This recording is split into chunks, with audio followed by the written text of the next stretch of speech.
अस्सलाम वालेकुम friends, this is D3 exercise 4B question number 10 उसका पार्ट ए है।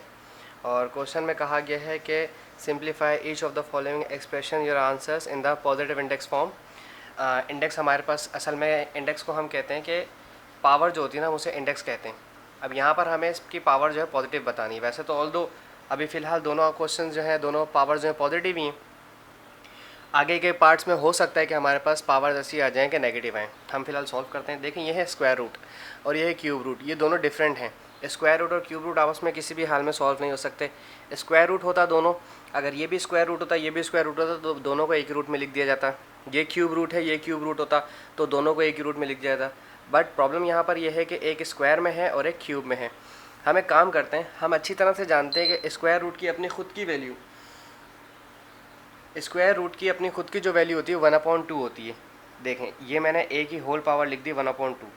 ये 1/2 इसका मतलब यही है कि हमारे पास जो है स्क्वायर की रूट की वैल्यू 1/2 है। इसी तरह से अगर मैं क्यूब रूट की बात करूं तो क्यूब रूट की वैल्यू होती है 1/3।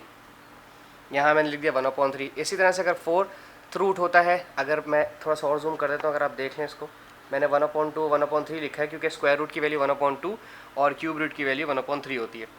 फोर्थ रूट हो जाएगा तो 1/4, फिफ्थ रूट हो जाएगा तो 1/5, अगर n रूट होगा तो 1/n, मतलब रूट की कोई भी वैल्यू होगी वो 1 करके ही आएगी। ठीक है, अब ये a और ये a दोनों बेसिस सेम हैं तो इनकी पावर्स हम सिंपल ऐड कर देंगे, जो कि रूल है मैथमेटिक्स का, 1/2 + 1/3। अब ये पावर्स जो है दोनों फ्रैक्शंस में आ गई और हमें फ्रैक्शन सॉल्व करना अच्छे से आता है।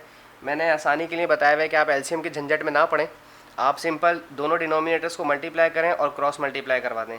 कैसे देखें, 3 2 ज़ार 6 हो गया और 3 1 ज़ार 3 + 2 1 ज़ार 2। मैंने इसको किससे मल्टीप्लाई किया, इसको इससे मल्टीप्लाई किया और इन दोनों को आपस में मल्टीप्लाई किया। मैं दोबारा रिपीट करता हूँ, 2 3 ज़ार 6, 3 1 ज़ार 3 और 2 1 ज़ार 2। अब 3 + 2 5 हो जाएगा, तो ए 3 + 2 5 5/6। तो इस तरह से हमने पार्ट ए का सॉल्व किया और अब हम इसके नेक्स्ट वीडियो पार्ट बी की बनाएंगे। Thank you so much.